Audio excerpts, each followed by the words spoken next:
Kenapa fenomena ini seolah tak bisa terhindarkan? Apa yang salah? Apa cuma gara-gara curah hujan yang tinggi? Di sini kita bakalan ngebahas mulai dari faktor utamanya dan solusi yang kita bisa dorong bersama.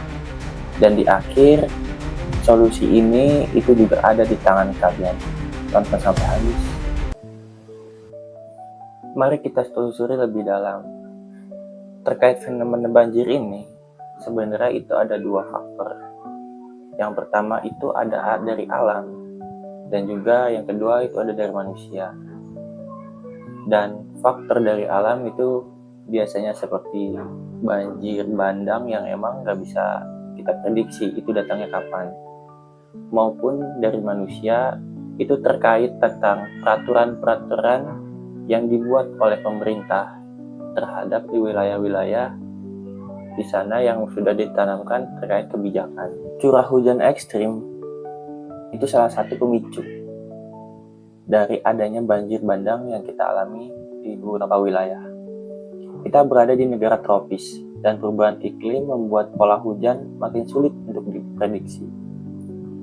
Selain itu, topografi wilayah yang berbentuk cekungan atau dekat dengan daerah aliran sungai juga rentan akan terjadi fenomena tersebut. Dan faktor yang kedua yang disebabkan oleh manusia ini adalah bagian krusialnya. Pertama, deforestasi atau penggundulan hutan adalah spons alami yang menahan air.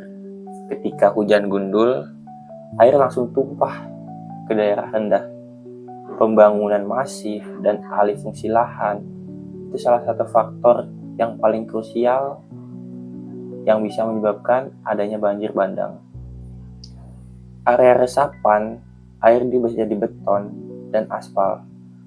Air tidak bisa meresap. Sistem drainase dan irigasi yang buruk. Saluran air ketika seringkali tidak mampu menahan debit air, bahkan parahnya tersumbat oleh sampah. Dan dari dua faktor tadi, sebenarnya dampak banjir itu bisa sesignifikan itu. Karena memang kayak yang kemarin, fenomena kemarin yang telah terjadi, itu memakan berpuluh-puluh rupiah pembangunan. Dan juga berdasarkan data yang saya peroleh, itu hampir 1.000 nyawa yang melayang karena fenomena tersebut. Dan dampak-dampak lainnya seperti ekonomi yang berputarnya itu mulai dari awal lagi. Warga-warga di sana yang tadinya punya lahan untuk berbisnis itu menjadi terhambat karena dampak dari fenomena kemarin. Dan pastinya gak jauh-jauh juga dari penyakit-penyakit yang bakalan bermunculan, mulai dari diare, makan yang kurang, dan lain-lainnya. Itu bakalan signifikan ke warga-warga yang terkena dari dampak banjir tersebut. Dan kabar baiknya juga terhadap warga yang kemarin terkena dampak dari fenomena, ada rasa empati dari masyarakat di luar dari fenomena tersebut. Kayak kemarin masyarakat bergotong royong buat galang donasi untuk warga-warga yang terkena dampak di sana. Baik itu dalam bentuk materi, dalam bentuk pakaian, dalam bentuk apapun itu.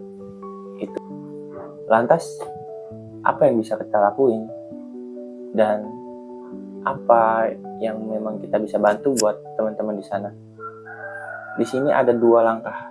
Yang pertama, itu mulai dari kebijakan pemerintah. Pemerintah seharusnya wajib melakukan normalisasi sungai yang berkelanjutan. Bukan sekedar menggali, melakukan reboisasi secara besar-besaran, dan memperketat izin pembangunan di daerah resapan air, serta membangun infrastruktur penampungan air seperti waduk atau sumur, resapan raksasa untuk fenomena tersebut tidak bisa terulang kembali, dan juga melakukan pengawasan. Yang kedua, itu ada dari aksi masyarakat, seperti yang tadi aku sampaikan terkait open donasi yang dilakukan teman-teman dan warga-warga di luar dari dampak kemarin. Itu juga salah satu yang kita bisa lakuin. Dan juga fenomena ini membuat kita itu berkaca.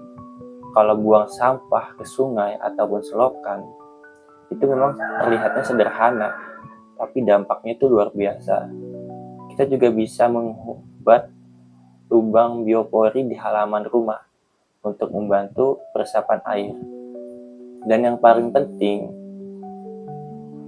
dorong dan awasi kebijakan pemerintah daerah kita terkait tata ruang yang memang itu berdampak untuk aliran air yang bisa menyerap di berbagai tempat yang sudah disiapkan.